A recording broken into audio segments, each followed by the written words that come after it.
வணக்கம். உலகெங்கிலும் உள்ள ஜோதிட ஆர்வலர்களே, ஜோதிட அபிமானிகளே மற்றும் யூடியூப் நேயர்களே, ஜனனி ஜென்ம சௌக்கியானாம் வர்த்தனி குலசம்பதாம் பதவி பூர்வ புண்ணியானாம் லித்தியதே ஜென்ம பத்திரிகா மாதா பிதா குரு தெய்வ அருளாலும் பஞ்சபூதங்களின் நவக்குழுவுடன் துணையுடன் இன்றைய நாள் இணைய நாளாக வாழ்த்தி, இன்றைய பதிவு 25 நாம் தொடர்ந்து 23 பதிவிலிருந்து சுக்கிரன் மீனத்தில் உச்சம் பெற்ற ஒரு கிரகங்களை பார்த்து கொண்டு உள்ளோம். உச்சம் பெற்ற சுக்கிரனுடைய யோகம் சுபத்துவமா பாவத்துவமா மற்றும் ஜாதக குறிப்பில் உள்ள நிறை குறைகளை நாம் தொடர்ந்து பார்த்து கொண்டுள்ளோம். பலன்கள் எடுக்க சொல்ல கண்டிப்பாக அனுபவம் தேவை. மேலோட்டமாக பார்த்து கூறக்கூடாது. தட்சணை கட்டணத்திற்காக இது நம்முடைய யோகங்களா அவயோகங்களா என்று இந்த பதிவில் நாம் பார்க்க இருப்பது பெண் ஜாதகம் 44 வயது, அஸ்தம் 4, சந்திர திசையில் பிறந்துள்ளார். திருமணம் தாபனம் ஏன்? வயது 44 வயது வரை. யோகங்களை எங்கே? சுக்கிரன் உச்சம் பெற்றும் குருச்சந்திர யோகத்திலிருந்தும் அல்லது காலசர்ப்ப யோகமா அல்லது லக்கணம் 1, 7, 2, 8 ராகுகேது இருப்பதா என்ற ஒரு ஆய்விற்காக இந்த ஜாதகம். இந்த எண் ஜோதிட பகுதியில் இவர் 22ஆம் தேதி பிறந்துள்ளார். ராகுவினுடைய எண்ணில் இவருக்கு அதிர்ஷ்டம் என்று எடுத்துக்கொண்டால் வாகனங்கள் மற்றும் வீடு வாசல் நிலம் அதை பற்றி அதிர்ஷ்டம். எண் ஜோதிடம் 22 பிறந்தவர்கள் அதிகம் வாகன யோகங்களும் நிலம் அல்லது மனை வீடு வாசல் இந்த ஒரு வகையில் உடைய யோகமான பெண். பூர்ண சுதந்திர பிரியர், மிகுந்த வாக்குவன்மை உடையர், நிறைய பேச்சு திறமை உள்ளவர், பிரயாணத்தில் அதிகம் ஈடுபாடு இருக்கும். அதிதேவதை ஸ்ரீ கணபதி, பஞ்சபூதங்களின் பிருத்திவின் அம்சமான கணபதி அம்சம், புத்தியை ஆளும் எனவும், சமூக சீர்திருத்தம், பிறர் முடிவுகளை ஏற்க மாட்டார், பிரத்யேகமாக அபிப்பிராயம் வைத்திருப்பார், சதா விரோதிகள் விருத்தி செய்து கொள்வார், மிக்க இலகிய மனம் உள்ளவர், அசிரத்தை சுய முயற்சியின்மை, எல்லா கலைகளையும் அறிந்தவர், ஜோதிடம் உட்பட சிறு வயதில் விளையாட்டில் பிரியர், விளையாட்டில் நிறைய ஆர்வம் இருக்கும், சரீரம் பெருத்தவர், கண் உள்வாங்கியது மூடி சுருங்குவது போல் இருக்கும், பார்த்தால் கண் மூடிக்கொண்டு பேசுவது போல் இருக்கும், அடர்த்தியான கேசம், சுருட்டை முடியல்ல, நரம்பு ஜீவசக்தி, மனசோர்வு, குடல் பின்னந்தலை இடுப்பு வலிகள் இருக்கும், இருந்தாலும் பசியின்மை இருக்கும். தொழில் என்று எடுத்துக்கொண்டால் இவருக்கு கட்டடங்கள் சம்பந்தமான நிலம் சம்பந்தமான தொழிலில் மிகுந்த பணம் சம்பாதிக்கலாம். எல்லா துறையும் இவருக்கு லாபம் ஏற்படும்.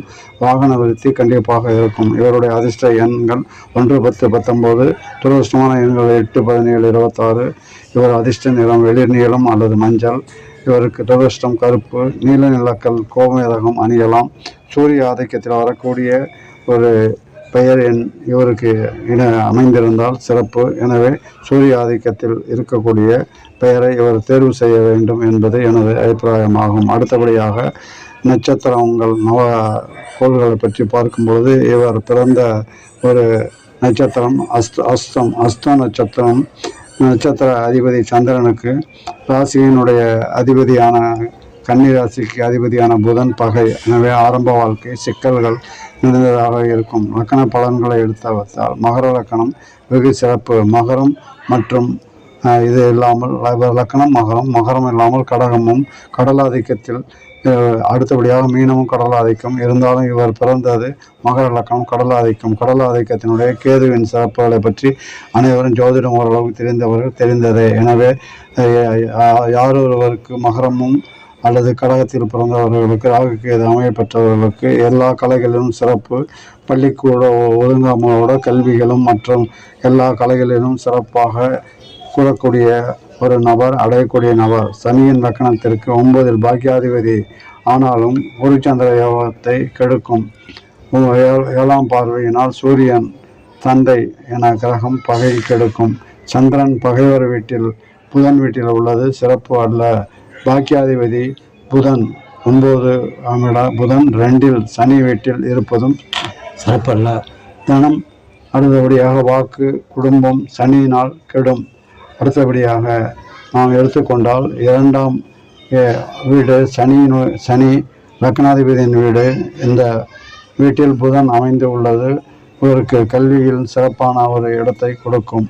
அடுத்தபடியாக இவர் லக்கணத்திற்கு மகர லக்கணம் அவருடைய ராசியும் கன்னி ராசி, இரண்டுமே பெண் ராசிகள். எனவே இவரை பொறுத்தவரை அழகிற்கு பஞ்சமே இல்லை. சிறப்பு அன்று சிகப்பு அன்று சிறப்பு என்று கூறினால் ஒன்றும் ஒரு இது இல்லை. அடுத்து 3ஆம் இடது அரசு உத்தியோகம் அமைப்பு. ஏனால் 3ஆம் இடம் சூரியனுடைய அரசு கிரகம் அல்லது அரசினுடைய ஆதரவுகள் இருக்கும். எனவே அரசு உத்தியோக அமைப்பு அரசு. எனவே செவ்வாய் ஆட்சி உச்சம் பெற்றிருந்தாலோ அல்லது லக்னத்திற்கு 3, 6, 9, 10, 11 இருந்தாலும் குரு பார்வையில் இருந்தாலும் ஒரு படிப்படியாக ஒரு பதவி உயர்வை அடைந்து விடுவார். இவர் லக்னத்துக்கு 3இல் செவ்வாய் இருப்பது இவருக்கு அரசு உத்தியோக அமைப்புக்கு ஏற்ற ஒரு ஜாதகம் ஆகும். எனவே கெசட் அதிகாரி பச்சை மைய கையெழுத்து போடக்கூடிய அளவிற்கு ஒரு கெஸ்டடாக ஆகிவிடுவார். அடுத்து சகோதர வகைகளும் முன்னேற்றங்கள் அளிக்கும். அடுத்து இரண்டாம் புலால் வியாபாரம் கொலைக்களத்திற்கு இணையானது என்று சொல்லலாம். 2ஆம் இடம் என்று சொல்லக்கூடிய இந்த இடம் கிட்டதுக்கு அதில் குடும்பஸ்தானம் கெடுவதற்கு அது ஒரு காரணமாக எடுத்துக்கொள்ளலாம். சூரியன் செவ்வாய் இணைவு ஒரு காரணமாக எடுத்துக்கொள்ளலாம்.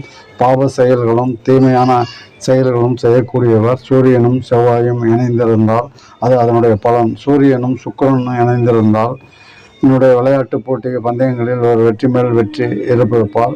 இவருக்கு அடுத்து உடன்பிறப்புகள் சகோதரங்கள் இல்லை. சகோதர சிறப்புகள் கொஞ்சம் இன்மையாகவே இருக்கும். எனவே சூரியன் செவ்வாய் இந்த இடத்தில் சுக்கிரன் உச்சம் பெற்று இருப்பது என்னுடைய சுக்கிரன் பலன்களையே உச்ச இருந்தாலும் அது குருவின் வீடு, பகவன் வீடு. என்னுடைய அந்த சுக்கிரனுக்கு இருக்கக்கூடிய கலைகளை இவர் சிறப்பு செய்வார். அடுத்து 4ஆம் இடம் என்று எடுத்துக்கொண்டால் 4ஆம் இடம் இவருக்கு சிறப்பு தான். ஏனால் 4ஆம் இடம் என்பது செவ்வாய் இடம். செவ்வாய் சூரியனுடன் இணைந்து உள்ளதும் சிறப்பு ஆகும். எனவே அவரே லாபாதிபதியே ஆகும். எனவே இவர் அந்த செவ்வாயினால் லாப பலன்களை அடைவதற்கு நிறைய வாய்ப்புகள் உண்டு. செவ்வாய் பூமிக்காரகன். எனவே செவ்வாய் 7ஆம் பார்வை, 7ஆம் செவ்வாயை குரு பார்வையில் சூரியன் செவ்வாயினுடைய சேர்க்கை எந்த இல்லத்திலும் தந்தையின் ஜீவித காலத்திலேயே இவருடைய பூர்வீகம் விரயமாகிவிடும். இருந்தாலும் ஏதோ கொஞ்சம் பேருக்கு இருக்கிறதுக்கு வாய்ப்பு உண்டு. அடுத்தபடியாக இந்த எடுத்துக்கொண்டால் 6ஆம் இடம் அல்லது 8ஆம் இடம் என்று சொல்லக்கூடால் அஷ்டவாதிபத்திய தோஷம் அங்கு சூரியனுடைய வீடு ஆகும். இருந்தாலும் அந்த சூரியன் 3ஆம் இல்லத்தில் இருந்து அதாவது 3, 6, 8, 12 சிறப்பு அளிக்கிறார். எனவே மகரம் ஜலராசி அயல்நாட்டு யோகங்கள் ஏற்படுவதற்கும் சந்திரன் குரு சனி சேர்க்கையும் கடல் கடந்த அயல்நாடு 9இல் இருப்பது குரு இருப்பது யோகமே. 9ஆம் இடத்தில் என்று இருப்பது அயல்நாட்டு யோகங்களை தரும். இந்த சுபத்துவ பலம் ஒன்றை கெடுத்து ஒன்றை கொடுக்கும். 6, 8, 12 இவர் அயல்நாட்டு தொடர்பு அயல்நாடு அல்லது 9 உயர்கல்வி என்று எடுத்துக்கொள்ளலாம். 9ஆம் இடம் உயர்கல்வி 2 நாளை விட 9 உயர்கல்வி ஆகும். எனவே உயர்கல்வி பெறக்கூடிய வாய்ப்பை 9ஆம் இடத்தினுடைய குரு கண்டிப்பாக அளிப்பார்.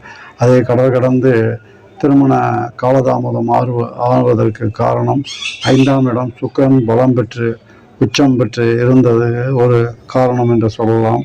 அடுத்தபடியாக சுபத்துவ பலன் ஒன்றை கெடுத்து ஒன்றை சிறப்பாக கொடுப்பது குருவினுடைய வேலை. அதாவது குரு சுக்கிரனும் பகைவர்கள். குரு சுக்கிரன் நேரடி பார்வையில் இருப்பது ஒன்றை கெடுத்து பின் கொடுப்பார் என்று சொல்லலாம்.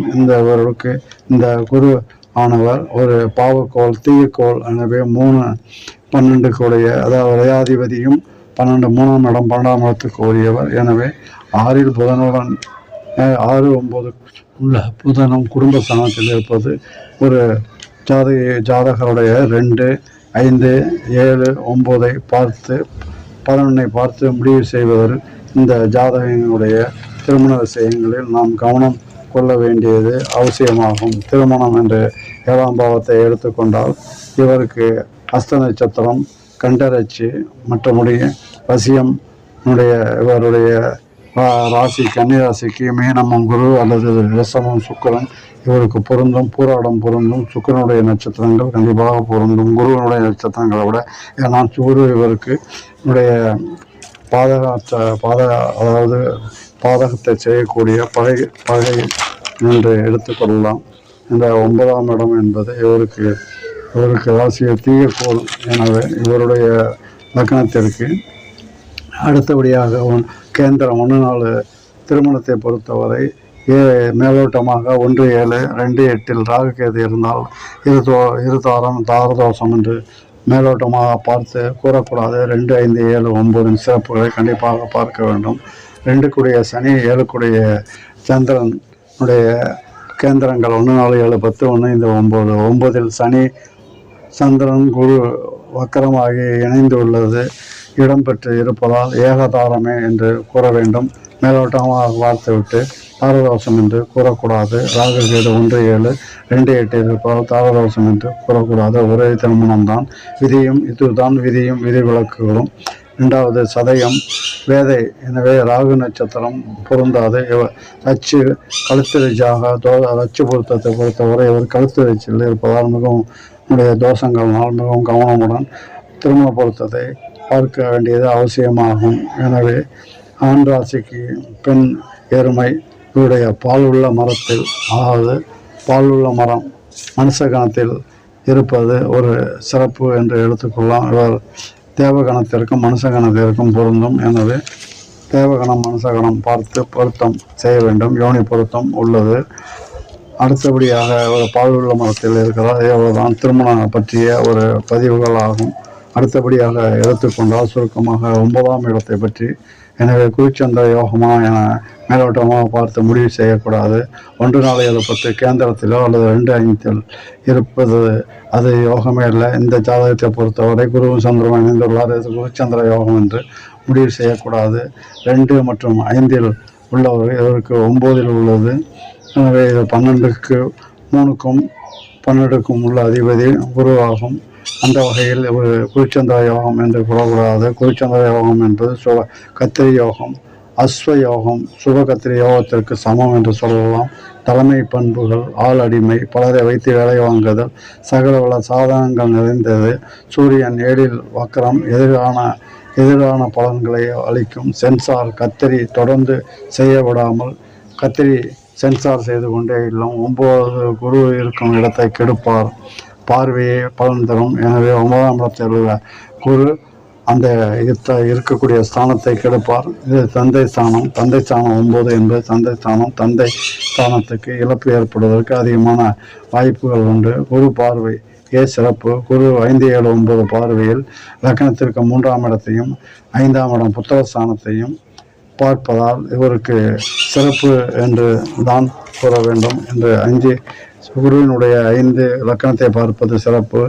அடுத்தபடியாக 7ஆம் பார்வையாக 3ஆம் இடத்தை பார்ப்பதும் சிறப்பு. அடுத்தபடியாக 9ஆம் பார்வையாக 5ஆம் இடத்தை ரிஷபத்தை பார்ப்பதும் சிறப்பு என கூற வேண்டும். எனவே இந்த திருமணம் கண்டிப்பாக தாமதமாக நடந்தாலும் கண்டிப்பாக புத்திரங்கள் உண்டு. சுக்கிரன் விடாய ரிஷபன் புத்திரஸ்தானத்தையும் திருமணம் புத்திரம் கண்டிப்பாக சிறப்பு. நீண்ட ஆயுள் உள்ளது. சந்திரனால் நீண்ட ஆயுள் மற்றும் இந்த லக்னாதிபதி சனியையும் குரு பார்வை குரு சேர்க்கை உடைய நீண்ட ஆயுள். அடுத்தபடியாக சூரியனை வைத்து பார்க்கும்போது மீனத்தில் உச்சமடைந்து சூரியன் சுக்கிரனோடு இணைந்துள்ளது. சூரியன் அரசு சார்ந்த ஆதரவு கண்டிப்பாக இவருக்கு கிடைக்கும். இவருடைய திசையை பொறுத்தவரை ஒரு சந்திர திசை 11 மாதங்கள் இருக்கும்போது பிறந்திருக்கிறார். 1 ஆண்டுகளை என்று கொள்ளலாம். முதல் திசை சந்திர திசை என்னுடைய 1 ஆண்டுகளும், 2ஆம் திசையான 7 ஆண்டுகள் செவ்வாய் 4-12 செவ்வாய் திசை. அது இவருக்கு சிறப்பு இல்லை. ஏனென்றால் செவ்வாய் ஆகப்பட்டவர் இந்த பொறுத்தவரை பாதகாதிபதி 11ஆம் இடத்து அதிபதி சரலக்னத்திற்கு 11ஆம் இடத்தை பாதகாது. எனவே செவ்வாய் திசை இவருக்கு எந்த விதமான பூரணை பலனையும் அளிக்காது. எனவே 50% இவருக்கு அளிக்கும். 7 ஆண்டுகள் 8 வயது வரை இவருக்கு சிறப்பான பலன்களை அளிக்காது. அடுத்தது ராகு 18 ஆண்டுகள். ராகுவானவர் 7 இருப்பதால் திருமண விஷயங்களுக்கு ராகுனுடைய கடகராசியில் சந்திரன். எனவே இவர் தாயாருக்கும் உடல்நல பிணி மற்றும் தரவே செய்யும் ராகுவானவர். எனவே அந்த 18 ஆண்டுகள் 26 வயது வரை திருமணத்திற்கான ராகு திசையில் வாய்ப்புகளே ஏற்படுத்தி கொடுக்காது. 26 வயது வரை இருந்தாலும் தாயாருக்கு சிறப்புகளை பற்றி ராகு அந்த இடத்தில் இருப்பது 7ஆம் இடத்தில் சந்திரன் வீடு சந்திரனுடைய அம்சத்தில் சந்திரனுடைய சாரம் பெற்றிருப்பதும் சிறப்பு அல்ல. எனது தாயாருக்கு உடல்நலத்தை ஏற்கனவே தந்தை ஸ்தானம் ஏற்கனவே இழப்பு. 9 தந்தை ஸ்தானத்தில் குரு மற்றும் சனி சந்திரன் இருந்து அந்த இடம் உடைய இருள் ஏற்பட்டு அதற்கு ஒரு காரணம் சனி இருள் கிரகமாகவும் ஆயுள் காரகமாகவும். எனவே தந்தை ஸ்தானத்தில் ஆயுள் கிரகமான சனி இருப்பது இழப்பு, தாயாருக்கும் உடைய உடைய இதையும் உள்ளது. எனவே ராகு திசையில் சிறப்பான பலன்களை அடைய முடியாது. அடுத்த திசை குரு திசை. குரு இவருக்கு பொறுத்தவரை குருவானவர் இந்த ஜாதக தீயக்கோள் 3-12 கூடியவர், விரையாதிபதியினுடைய 3-12 மறைவு ஸ்தானம், 12 மறைவு ஸ்தானம். குருவுடைய திசையில் இவர் சிறப்பான பலன்களை அந்த 9ஆம் இடத்தில் புதன், அதாவது புதனுடன் புதன் வீட்டிலிருந்து பகை, புதனுக்கும் குருவிற்கும் பகை. எனவே அந்த இடத்தில் சனியுடனும் சேர்ந்து லக்னாதிபதியுடன் சேர்ந்து இருந்தாலும் அவருக்கு சிறப்பான பலன்களை கொடுப்பதற்கு வாய்ப்புகளே இல்லை. எனவே குரு என்பவர் ஒரு தீயக்கோள், 12க்கும் அதிபதி. எனவே குரு திசை 16 ஆண்டுகள் அவருக்கு சிறப்பான பலன்களை அளிப்பதற்கு வாய்ப்பு இல்லை. எனவே 42 வயது வரை இவர் திருமண தாமதத்திற்கு ராகு கேதுக்கள் மட்டுமே காரணம் அல்ல, மற்ற கோள்களும் காரணமாகும். பாதகாதிபதி, இந்த மாதகாதிபதி இவர்களும் இந்த சுபத்துவமா பாவத்துவமா என்ற அடிப்படையில் அதுவும் ஒரு காரணமாகும், தசாபுத்திகளும். எனவே இவர் 42 வயது குரு திசை வரை திருமண வாய்ப்புக்கு வாய்ப்பே இல்லை. 42 மேல் சனி திசை 19 ஆண்டுகள் 61 வயது வரை. எனவே சனி என்பவர் லக்னாதிபதி மற்றும் குருவுடன் இணைந்து இருப்பதும் சிறப்பு. சுக்கிரனுடைய பார்வையிலும் சூரியனுடைய பார்வையிலும் சூரியனுடைய சாரம் பெற்று உள்ளதும் லக்னத்தினுடைய சாரம் சனியினுடைய சாரம் பெற்று சனி சுய சாரமும் சூரியனுடைய சாரமும் பெற்றிருப்பது, சூரியன் பார்வையில் இருப்பதும் செவ்வாய் சுக்கிரன் பார்வையில் இருப்பதும். எனவே இந்த திசையானது இவருக்கு சிறப்பாக பலன்களை அளிக்க கடமைப்பட்டதாகவும் லக்னாதிபதியாகவே சனி திசை லக்னாதிபதி திசையில் குரு 9லிருந்து 5ஆம் பார்வையாக லக்கணத்தை பார்ப்பதும் சிறப்பு. எனவே 3, 6, 8, 12 சுபத்துவத்தை, அதாவது மறைவு ஸ்தானத்தினுடைய சுபத்துவை 3, 6, 8, 12 கடல் கடந்த வெளிநாட்டு உடைய வரன்கள் அமைவதற்கு இவருக்கு அதிகமான வாய்ப்புகள் உள்ளது. இது எனது கணிப்பு ஆகும். இவர் ஏற்கனவே ஜலராசியில் பிறந்துள்ளதால் இவர் அயல்நாட்டு யோகம் பெற்ற ஒரு ஜாதகமாகும். எனவே கடல் கடந்து 9இல் இருப்பவர்கள் கடல் கடந்த அயல்நாடு 9ஆம் இடத்தில் இருப்பதும் 9ஆம் பார்வையும் இவருக்கு சிறப்பான ஒரு பார்வையும். மீனத்தை பார்ப்பது அதுவும் கடல் ராசியாகும். எனவே அதுவும் ஒரு சிறப்பு என்று எடுத்துக்கொள்ளலாம். எனவே மகரத்தையும் பார்த்து மீனத்தையும் குரு பார்ப்பதால் இவர் அந்த வகையில் சிறப்படைகிறார். எனவே கடல் கடந்து இவர் செல்வதற்கும் இவர் கடல் கடந்த ஒரு திருமண வரனை அடைவதற்கும் அதிகமான வாய்ப்புகள் இருப்பது எனது அபிப்பிராயமாகும். எனவே இது எனக்கு மற்ற நபர்கள் மூலமாக, அதாவது திருமண பொருத்தங்கள் பார்ப்பதற்காக மற்ற திருமண தகவல் நிலையங்கள் மூலமாக கிடைத்த ஜாதகம் எனக்கு தொடர்ந்து என்னுடைய சுக்கிரன் உச்சம் பெற்றிருக்கிற ஜாதகமாகவே எனக்கு கிடைக்கப்பட்டதால் இந்த கடந்த 3 பதிவுகளும் சுக்கிரன் உச்சம் பெற்ற ஒரு பதிவாக வெளியிட்டுக் கொள்கிறேன்.